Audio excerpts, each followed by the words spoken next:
is actually has no clue what's going on or what's happening. It's always surprising if you tell them aspects about how things are going. They are completely shocked, and there is no possibility that you can justify or understand apartheid circumstances in Palestine except with the fact of not knowing it. So it's very important to point it out and to tell exactly what's going on and what's happening. Absolutely, thank you, Qasem. And it's very important to point out, I think, in addition to what Qasem said, is that there's fundamentally an asymmetry of power between us and our oppressor. And for us to be able to challenge and resist and dismantle these structures of oppression, we need to be able to bring the majority of society with us and build solidarity. And that's why it's extremely critical. And our narrative has evolved throughout history, depending on the moment of or the context of our movement. So which brings me to my next question: how do we redefine or evolve the Palestinian narrative in line with what Qasem was saying to fit today's world? I want to go to Omar, and Omar, if you can take this question on. Sure thing. When you think about it, really, there is something a little bit unique in modern history about the fact that we're witnessing a nation being erased. That really is no other way to put it. You have the longest modern military occupation in modern history. You have an overt apartheid system. Obviously, there's discrimination in many countries, but we're talking about a context in which you are literally told whether you can walk down the street, depending on whether you are Jewish or not. And this is something that the world needs to hear about. I think the most important way to redefine, I think there's sometimes too much focus on history or religion or ideology and debating what Zionism is and isn't, when I really think that our case is extremely straightforward in terms of just insisting on the fact that Palestinians deserve freedom and the universal values of human rights that we all ascribe to, and that in this particular context, it's missing and it's been taken away by a foreign occupier. I think that when people know that Palestinian children rot in Israeli military prisons, undergo a military judicial system where they're forced to sign documents in a language that they don't understand, you don't have to debate the merits of Zionist ideology to be able to look at a situation like this and know that it's fundamentally wrong. And I think the more that we can stick to the fundamental principles of universal human rights, the more obvious this case of injustice becomes to everyone who takes a look at it. And I think that from a U.S. perspective, there is even an added responsibility, given the fact that the U.S. is essentially the patron of this modern apartheid and illegal occupation, funds it to the tune of $4 billion a year. And there is a huge campaign of disinformation that exists in the United States where most Americans do not fundamentally understand this reality.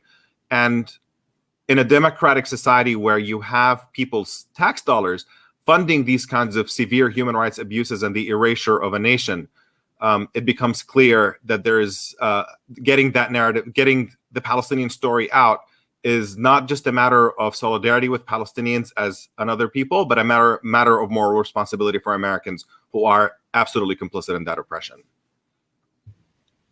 Absolutely, Omar. And I think there's a lot there to unpack in terms of really simplifying the narrative to one based on values that anyone around the world can connect with. Iyad, I want to come to you with the same question and get your thoughts on that as well. Thank you, Salem, and I'm very happy also to join this session and meet all of you. Regarding the question, and in addition to what Omar have said, I think that the ideal way to redefine the Palestinian narrative is through a dynamic digital storytelling with diverse content. A simple truth must be our starting point. There is no one Palestinian narrative, which is the result of the diasporic and fragmented reality, and living for many decades in different places with different conditions. Also, in general, there is never only one narrative. Realizing this truth enables us to redefine the narrative in a manner that creates differences in experiences and stories. The reason for these differences is are the changing conditions Palestinians live in different geographic areas. In Gaza, in West Bank, in Jerusalem, in 48 areas. Under these conditions, every individual chooses his or her own lifestyle. And their story keeps on changing all the time. It's not only that there is no one narrative, but all narratives continuously change. This approach forces us to examine identity, the Palestinian identity, as a framework for difference and diversity. Thus, the narrative becomes a more exciting and convincing collection of narratives. At the same time, through this type of digital storytelling, the difference and diversity is a space for highlighting our resemblance to other groups, that we wish that they will show solidarity with us, and is a tool to eliminate stereotypes about us.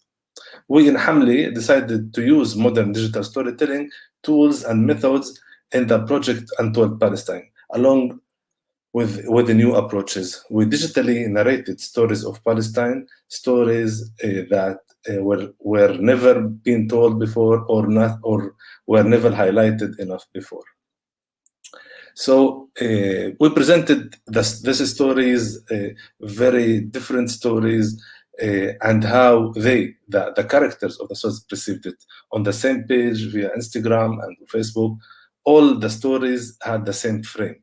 This way, practically, as you asked me, we tried to tell the Palestinian narrative as it fits today.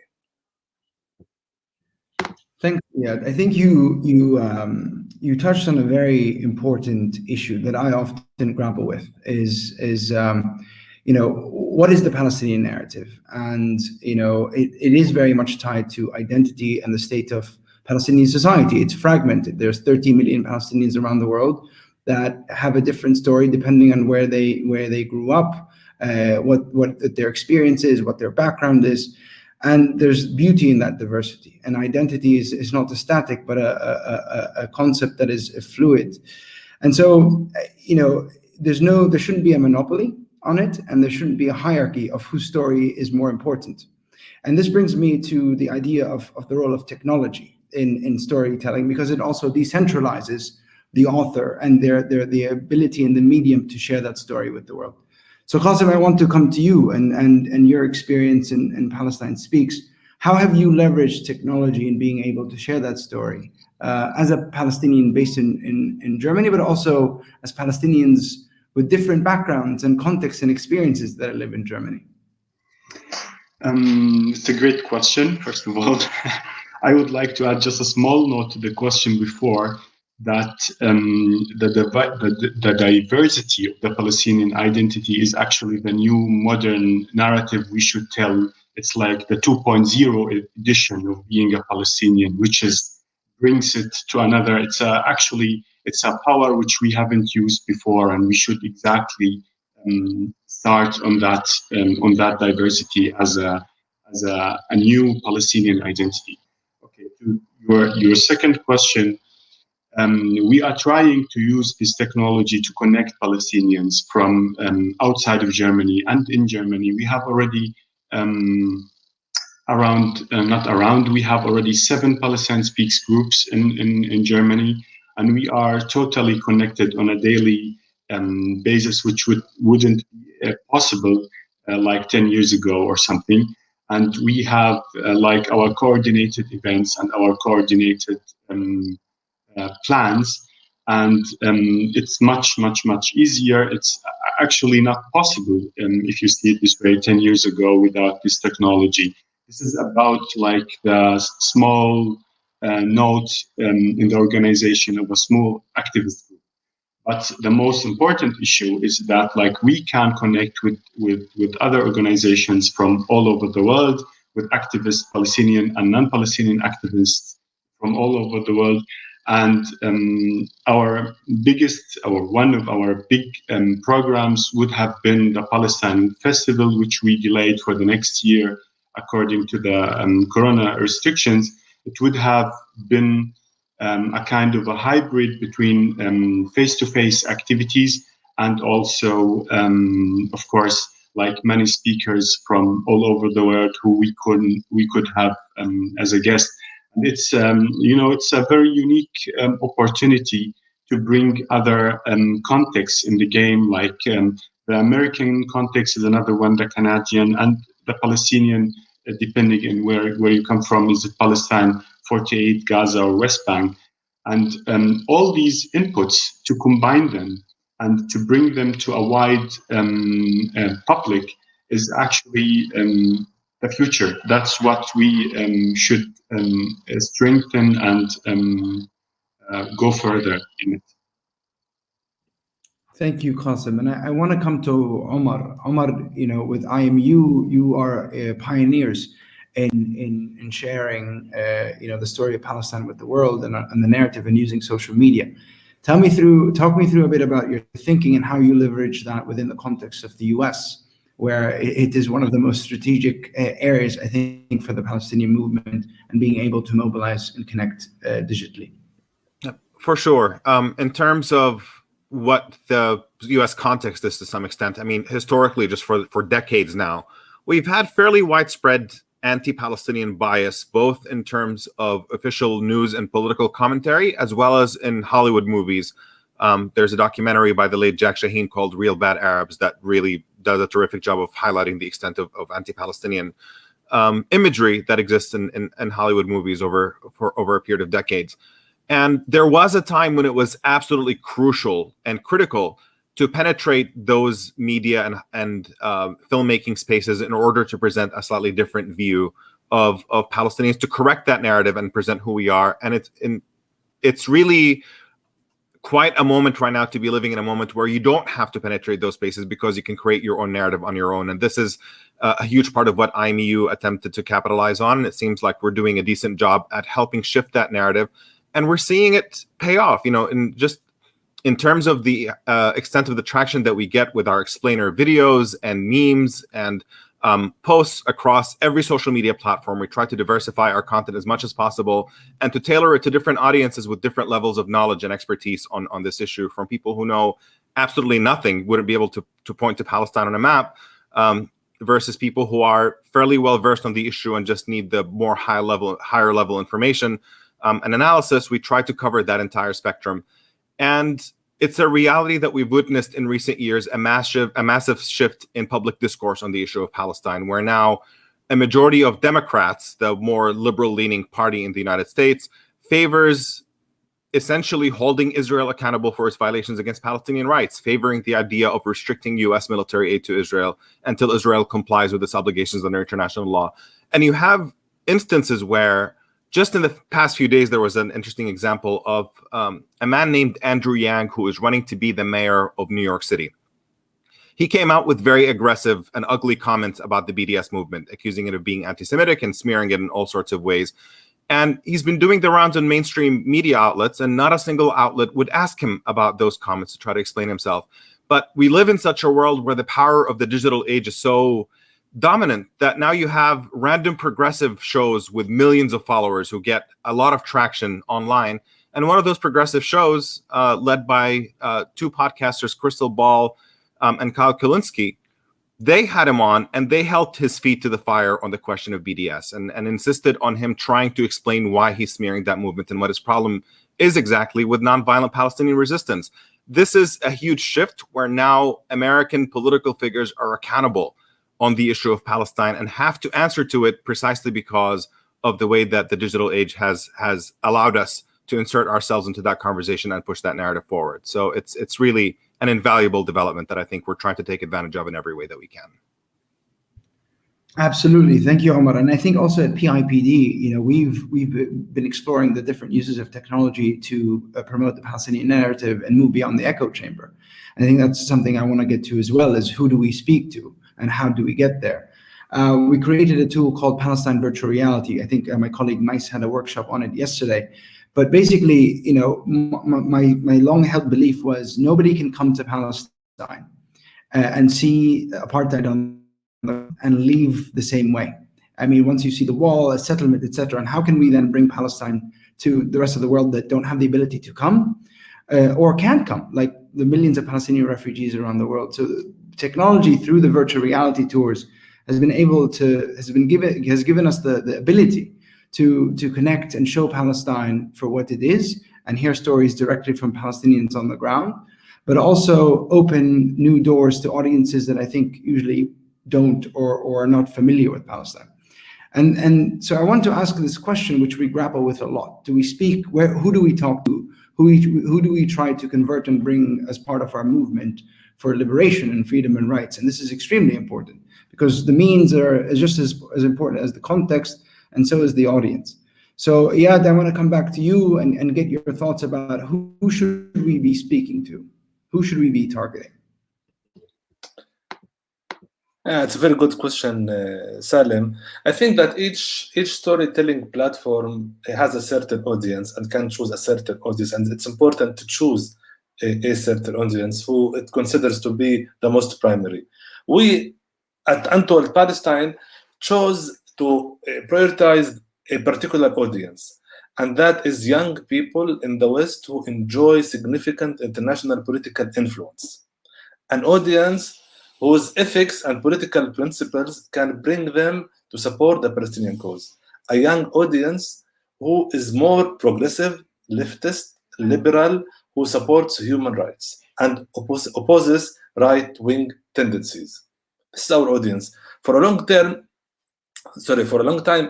we have been puzzled by the way this audience upholds progressive views on almost all issues, except for Palestine.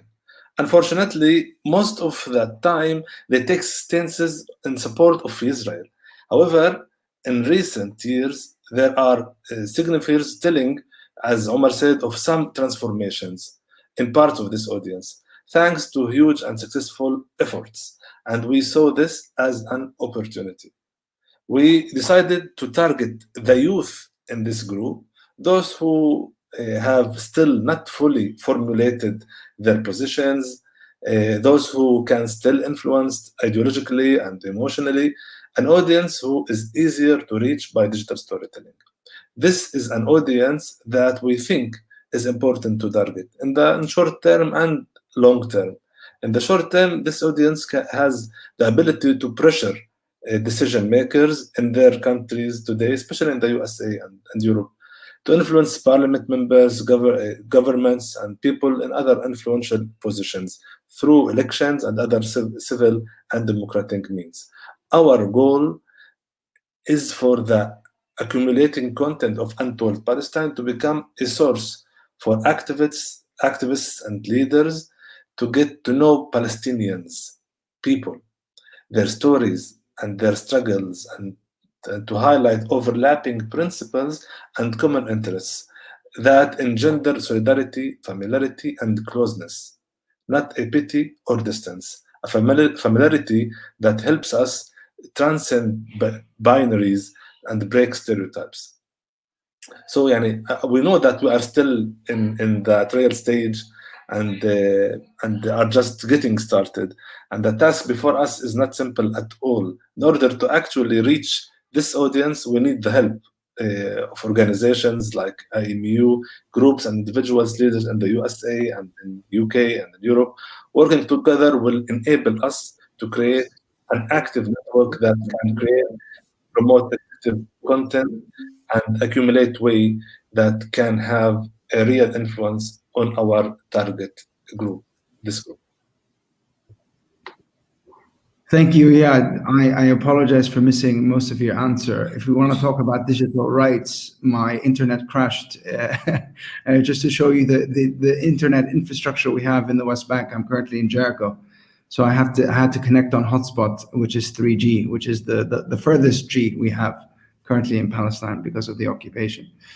Qasem, I want to go to you in Germany, and I want to ask a very similar question. Who is your primary audience, and how do you reach them?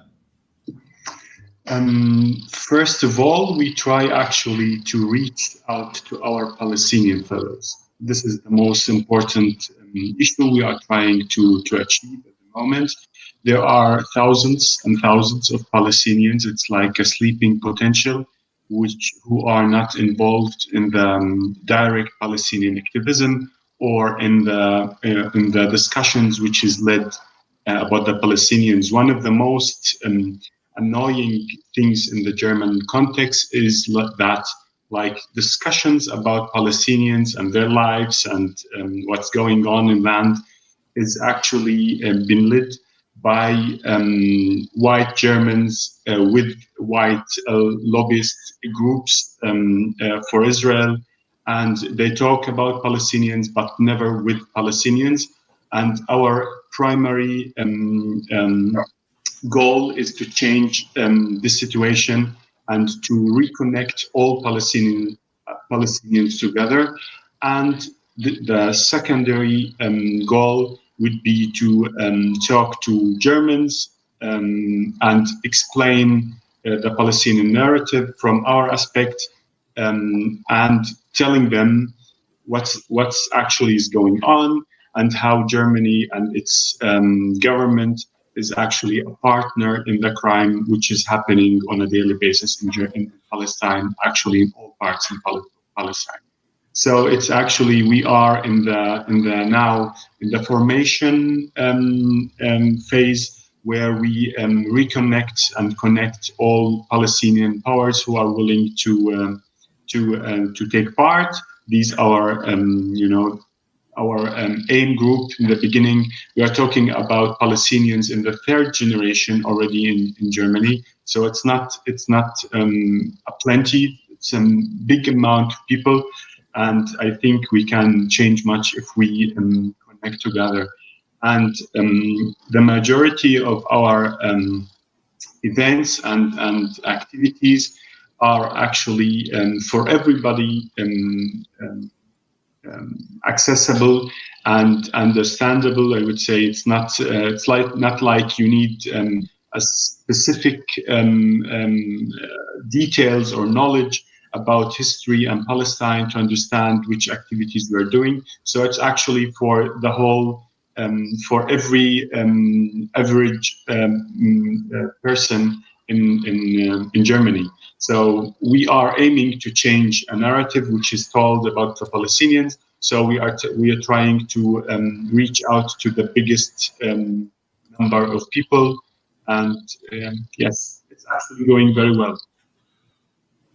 Yeah, I'll take a I think it's for those who are new to this conversation. I think the answer of we're reaching out to young Palestinians in the diaspora might be counterintuitive, but I think it's extremely important and a very important part of this conversation. Omar, I want to weave it into the question I want to ask you, but within the context of the US and the polarization of politics. How do you identify your audience? Is it just within progressive camps of the Democratic Party, or do you try to reach beyond more? And is investment into reaching also into the Palestinian diaspora and getting them politically engaged also really important part of the work you do? Absolutely. I think reaching a Palestinian audience is an absolutely critical part, because ultimately we want to be able to speak for ourselves. And the point that Íad had made earlier about the diversity of Palestinians, there is no one Palestinian Palestinian perspective that is the Palestinian perspective. There is obviously a wide diversity of perspectives, and we want to make sure that that diversity of perspectives is presented. As far as beyond that, in terms of converting people, if you want to put it in those terms, I think that there are short-term goals and long-term goals. And in the short term, there's absolutely a focus on educating policymakers, educating the political class, and educating likely voters on the left side of the aisle, because this is where, right now in the US context, we see the biggest short-term possibility for a shift in policy. For the first time in American history, we have multiple members of Congress who are very explicitly and openly supportive of Palestinian human rights.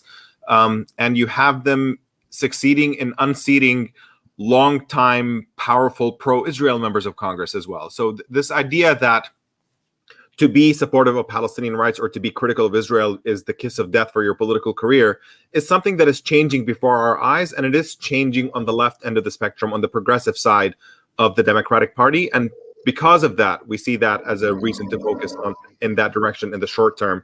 to try to achieve a policy change as fast as we possibly can. But obviously, there's also the long game. And the long game is about building a genuine broad movement and shifting American public opinion at large. And that is also a perspective that we do not neglect by any stretch. So we're still doing a lot of content about educating the average American who does not know anything about this issue to make them become more politically involved and engaged, in the hopes that we would reach a point in which American society mobilizes against the injustice that America funds in Israeli apartheid. That's essentially the vision, both in short and long terms. Thank you, Omar. Social media, has given us a lot of opportunities, but it's not all well and good in terms of being able to communicate with the world. And obviously, at a digital rights conference, this is a critical topic to undertake. We as Palestinians are facing a phenomenon of shrinking space. Being able to talk about your reality, defining your struggle, you're asking for rights and freedoms is usually shut down and either conflated with a form of hate speech or being conflated with a form of terrorism. I know, for example, the context in Germany is extremely bad. So what are some of the challenges you face while using social media platforms while trying to communicate with Palestine? And I want to, about Palestine. I'll start with Iyad, go to Omar, and then end with Qasem.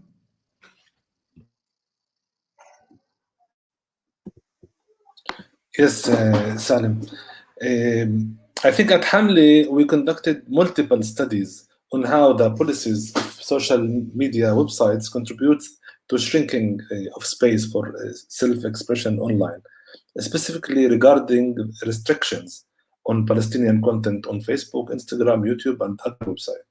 We are recording a concerning increase in the violations against Palestinian digital rights and a clear Israeli pressure on these companies that brought them to adopt discriminatory and biased definitions of extremism, as you said, terrorism, hate speech, and anti-Semitism. This has led to the increased shrinking of spaces for freedom of expression globally and has continuously violated Palestinian digital and human rights. For us in Hamli and in the digital rights movements, this is a crucial space of struggle for our right for freedom of expression. We think of digital rights as an extension of human rights. We have multiple demands for these companies and platforms, but primarily we demand that new policies and practices are introduced that protect human rights, especially those of Palestinians, and abide to international law, and that new practices are developed to generate to guarantee that the content moderation policies at these platforms do not discriminate against a people who lives under occupation.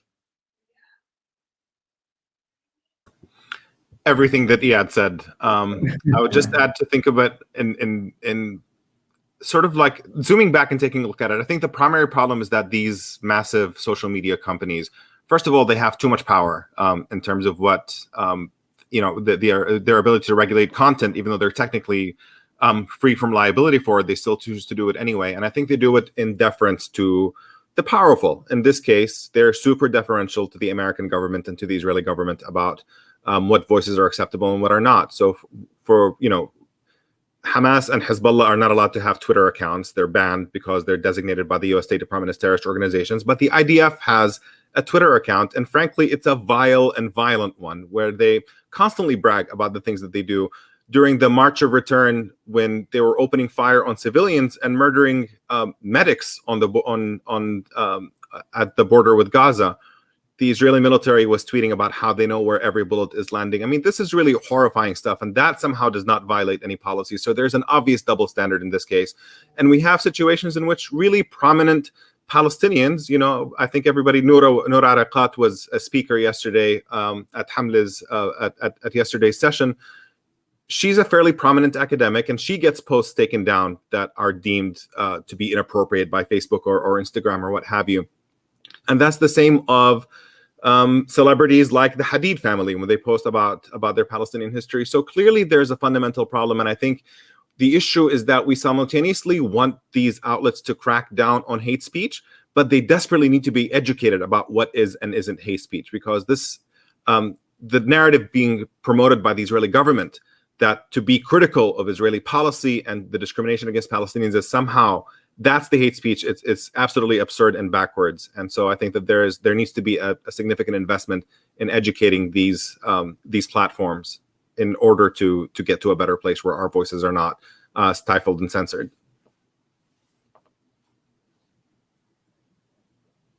Thanks, Omar. Qasem, the floor is yours. Yes, it's like in Germany, it's a very hostile, special context when it comes to Palestine, where it's actually from the beginning, there are completely different standards when it's come to discussion.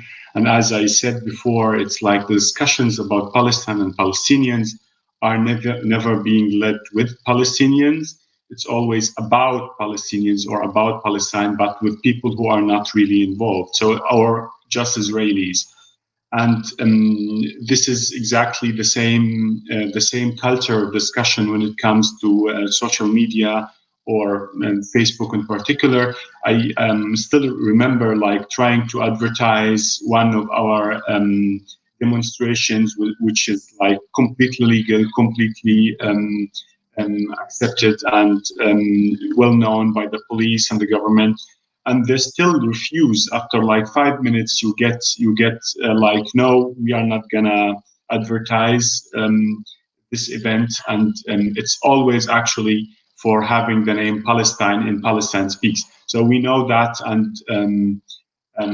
but yes, we try our best, like to live with it or to go around it.